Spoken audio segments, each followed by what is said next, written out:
Ça y est les amis, sauf retournement de situation, voici le visage du nouveau coach de Manchester United à partir de juin prochain, le néerlandais Erik ten Hag. Salut à tous, j'espère que vous êtes en forme où que vous soyez. Je suis très heureux de vous retrouver dans mon petit bureau à la maison pour ce point média. Ça fait un petit moment qu'on s'était pas retrouvé ici. Il y a eu beaucoup de choses ces derniers jours et notamment sur Twitch, mais on est de retour. Il y a 3 modules aujourd'hui au programme sur l'ensemble des plateformes, plus en podcast. Module Real Madrid, module Barça et ce spécial Premier League avec Liverpool et les clubs de Manchester. Restez bien avec moi jusqu'au terme de ce module car je vous parlerai également de ça, le nouveau ballon de la Coupe du Monde. Il s'appelle Al Rihla, ballon Adidas. Cela signifie le voyage. Je vous en parle un peu plus au terme de ce module. En attendant, on va donc ouvrir la presse anglaise avec donc ce visage, sauf retournement de situation, c'est bien lui. Regardez, depuis 72 heures, on nous en parle à la une de toute la presse anglaise. L'actuel coach de l'Ajax d'Amsterdam, ça y est dans le cartable. Il est dans le sac de Manchester United. Eric le Rouge, il est là, c'est le titre du Daily Express, vous le voyez. Pour autant, on nous annonce que les conversations se sont poursuivies ces derniers temps, durant les 2 dernières semaines, avec Mauricio Pochettino, l'actuel coach du Paris Saint-Germain. Mais vraisemblablement, le montant de la clause de libération, je vous rappelle que son contrat est jusqu'en 2023 avec le PSG, la même chose pour Ten Hag, mais la clause du Néerlandais serait beaucoup plus basse. Avec l'Ajax, cela aurait joué. On nous dit également que Manchester avait là aussi poursuivi ses discussions, aurait sondé, je vous en avais parlé ici même, Luis Enrique, le sélectionneur espagnol, plus Julen Lopetegui, le Sévillan, mais on se serait arrêté là et donc le final cut aurait été trouvé il y a 2 semaines par le board de United quant à la vision à long terme de Ten Hag qui a plu à Manchester United. Vous le voyez, il est à la une absolument partout. Alors, pour vous informer un peu sur lui, sur l'ami Ten Hag, c'est un ancien joueur. Il était défenseur central. Il a évolué toute sa carrière dans son pays, aux Pays-Bas et notamment du côté de l'Utrecht et de Twente, 2 clubs importants, puisqu'ensuite il y fera une partie de sa carrière d'entraîneur. Il a commencé comme adjoint justement du côté de Twente avec les jeunes au début des années 2000, 2002, 2003, les U17, les U19, et puis il devient l'adjoint de l'équipe première en 2006. Il filera ensuite adjoint du côté du PSV Eindhoven en 2009. Là, il prend de l'expérience avant de s'expatrier en Allemagne pour devenir le patron de l'équipe 2 du Bayern Munich. Il avait eu une petite expérience déjà en tant que coach numéro 1 aux Pays-Bas. Et c'est en Allemagne, au Bayern Munich, qu'il va prendre une épaisseur quant à ce métier de coach. Il reviendra au pays en 2015 à Utrecht, justement, où il est coach de l'équipe première. Et puis c'est en 2017, décembre 2017, qu'il reçoit le coup de fil de l'Ajax d'Amsterdam. Il arrive, il finit 2e lors de la première saison. Et lors de sa 2e saison, le titre de champion qu'attendait l'Ajax depuis de nombreuses années. Et puis, demi-finale de Ligue des Champions. L'Ajax n'était plus arrivé en demi depuis 1997. C'est lui qui ramène l'Ajax au plus haut de la scène européenne. Titre. C'est sa 5e saison là du côté de l'Ajax. Le titre de nouveau lui tend les bras. On se souvient qu'il avait été éliminé ric-rac face à Benfica en 8e de finale de la Ligue des Champions. Ce qui est intéressant pour lui, vous le voyez, on en parle dans toute la presse. Je vous montre cette presse aujourd'hui parce que ce qui est intéressant, c'est que dans sa discussion avec le board de United, il a logiquement présenté son staff. Et il a compris qu'il lui fallait de l'expérience parce qu'il est inexpérimenté sur la scène de la Première Ligue. Voici l'homme qu'il va chercher pour être son numéro 2. Ce visage, vous le connaissez les amis. C'est Steve McClaren. 60 ans. Ten Hag a 52 ans. McClaren a 60 ans. Il connaît parfaitement la maison, il connaît parfaitement la Première Ligue. Il était l'adjoint notamment de Sir Alex Ferguson, oui, de 99 à 2001. La première saison en 99, c'était l'année du triplé pour Manchester United. Et ces 2 hommes se connaissent parce que regardez cette photo. Ten Hag était l'adjoint, oui, de McClaren.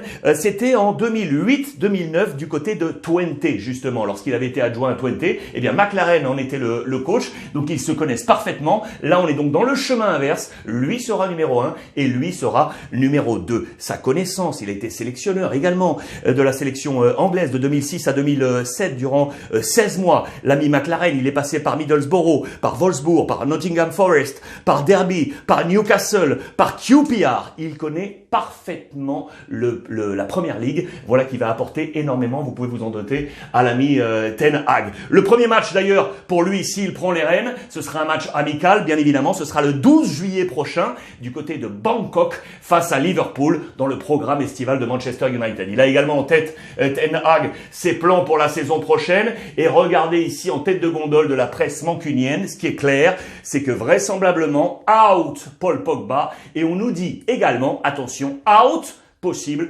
Cristiano Ronaldo, qui ne serait peut-être pas dans les plans de Ten Hag pour la saison prochaine. C'est ça c'est à la une de Manchester United, c'était l'information principale. Si on est sur cette presse, c'est qu'on passe maintenant à Manchester City. Parce que dimanche, les amis, on a un match de fou furieux à 17h30, qu'on suivra d'ailleurs ensemble à partir de 17h sur Twitch.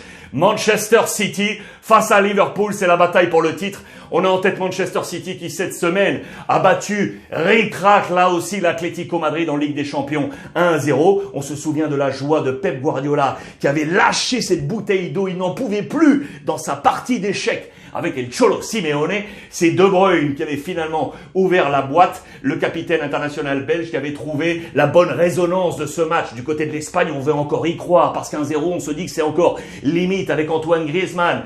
Y croire à domicile au Wanda Metropolitano pour faire que ce but soit inutile pour la qualif et faciliter le passage de l'Atlético Madrid. Si je vous dis 550 ou plutôt 5-5-0, on en a parlé toute la semaine. C'est la tactique de l'Atlético del Cholo Simeone qui avait mis les 18 bus devant sa défense, absolument rien ou quasiment rien devant, 2 lignes de 5 devant Oblak, alors que du côté de Manchester City, regardez la zone de chaleur sur les 90 minutes, on était absolument partout. Je vous montre ça rapidement parce que je sais que vous adorez ces schémas tactiques. Regardez, le sens du jeu, il est vers l'attaque comme ça pour l'Atlético Madrid. Regardez la position moyenne des titulaires. Aucun joueur dans le camp de Manchester City. Les joueurs colorés, ce sont les changements qui ont été opérés par El Cholo Simeone. Griezmann qui est sorti remplacé par Correa. Là, on était mené 1-0, donc on a cherché éventuellement à trouver l'égalisation, donc avec des hommes plus offensifs ici. João Félix remplacé par le français Lemar. Koké ici remplacé par De Paul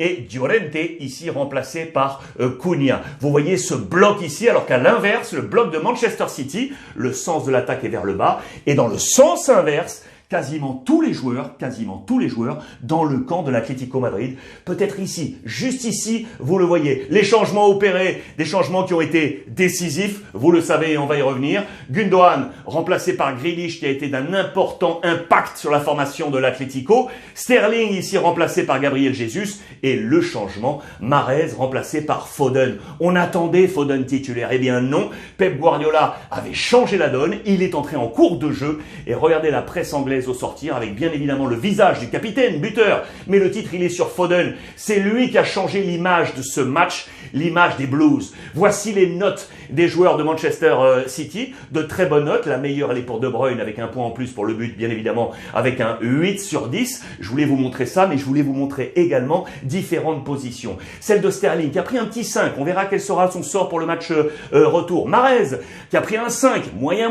Foden pourra certainement être titulaire face à Liverpool ce week-end, voire le match retour face à l'Atlético Madrid. Je voulais vous montrer également la défense. Cancelo a pris un 6. Stones, Laporte, les deux centraux ont pris un 7 et Ake a pris un 7. Ça m'intéresse parce que Ake avait été un choix très important de la part de Pep Guardiola car il était positionné sur le flanc gauche, left back pour Ake, puisqu'on a gardé Stones et Laporte en défense centrale. Ake, qui était possible central, est passé à gauche, préféré à Zinchenko. Ça a été très intéressant parce que Ake est pas forcément très rapide, mais il a su faire face à Llorente et Versalico. Ça a été un côté très intéressant. Du côté de Manchester City, Stones le dit très clairement, vous le voyez, tous les matchs vont être des finales. Il va falloir se concentrer sur chaque 90 minutes et notamment ce match qui attend Manchester City dimanche face à Liverpool. Pep Guardiola a dit à ses hommes, les garçons, je ne veux pas 11 joueurs, je veux tout un groupe. J'attends que chacun d'entre vous donne le maximum dans le temps de jeu qui lui est imparti. C'est là la réponse de Foden qui a réussi le bon choix en entrant en jeu et en étant tout de suite percutant. Vous le voyez, il est là, l'ami Foden, qui a été d'un impact considérable dans ce jeu. On l'attend également, vous pouvez l'imaginer, avec le maillot de l'Angleterre dans les prochaines compétitions. C'est certainement la grande star de l'équipe anglaise qu'on va attendre du côté de la prochaine Coupe du Monde. Rodri l'a très clairement annoncé pour le match face à Liverpool. On ne va pas changer une tactique qui gagne, cette fameuse tactique avec un seul milieu défensif, en l'occurrence lui, et puis 5 numéros 10 devant, pas de numéro 9, vous le savez, 5 numéros 10 pour faire le jeu comme le Brésil des années 70. Pep Guardiola adore ce jeu, justement. En parlant du Brésil, tiens, eh bien sachez que le Brésil a fait une grosse proposition à Pep Guardiola. C'est ici dans les colonnes espagnoles de Marca. On parle d'un contrat jusqu'en 2026 à compter de 12 millions d'euros net par an. 12 millions d'euros net par an pour faire de Guardiola le prochain sélectionneur brésilien. Que va dire Pep Guardiola? Ça, l'avenir nous le dira, mais c'est une grosse intention de la sélection brésilienne.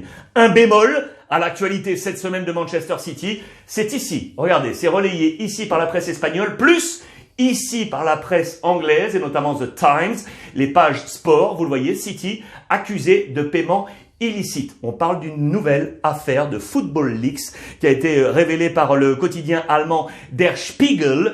On parle de pression monétaire de la part de City sur des jeunes joueurs mineurs, et ça c'est illégal, pour leur faire signer des contrats. On parle de contrats illicites du côté de Roberto Mancini lorsqu'il était coach de la formation de Manchester City. On parle de plusieurs contrats frauduleux ou illicites de la part de Manchester City, directement concernés, vous le savez, avec l'État d'Abu Dhabi. On s'interroge, nouvelle affaire Football Leaks. Ça, c'est le bémol, le gros bémol dans l'actualité cette semaine de Manchester City, à n'en pas douter. Je vous l'ai dit, donc le match est attendu ce dimanche. Regardez le rendez-vous. Ça, c'était tous les rendez-vous Twitch sur le Ruiz Club. Cette semaine, on a passé la balise Chelsea-Real Madrid avec cette victoire du Real. On a passé la balise Barça sur la pelouse de l'Eintracht en Ligue Europa. Et regardez ce qui nous attend ce week-end. Samedi, je vous attends ici pour Real Madrid-Getafe à 20h30. Et puis dimanche, à partir de 17h, City-Liverpool et Levante-Barça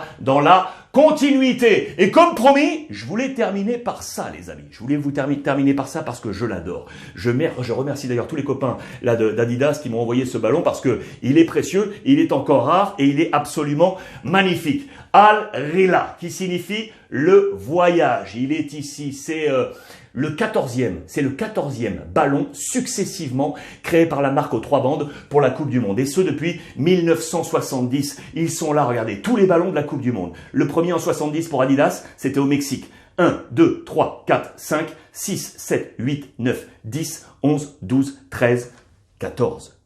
C'est le 14e, les amis. Il est ici. Le voyage, parce que symboliquement, il va voyager pour entreprendre partout dans le monde et lancer une série, un grand voyage pour lancer une sorte de série, d'initiative en faveur de l'égalité. Sachez que 1% des ventes nettes de ce ballon seront reversés au mouvement Common Goal. Alors ce mouvement Common Goal, il est engagé pour lutter contre l'inégalité et le soutien des communautés de football amateurs. Voilà le grand voyage que va se lancer Al Rila avant, dans 9 mois, d'atterrir sur les pelouses du Qatar pour cette prochaine Coupe du Monde. Je l'ai avec moi, je pense qu'un de ces 4, je vous le ferai gagner. Il est absolument fabuleux. 14e ballon consécutif créé par la marque, et ce pour la Coupe du Monde. Voilà les amis pour ce point complet de ce module Premier League. À suivre, je vous l'ai dit, le module Real Madrid et le module Barça. En attendant, on va passer ensemble un bon week-end et on va se retrouver sur Twitch. Profitez des vôtres les amis et je vous embrasse.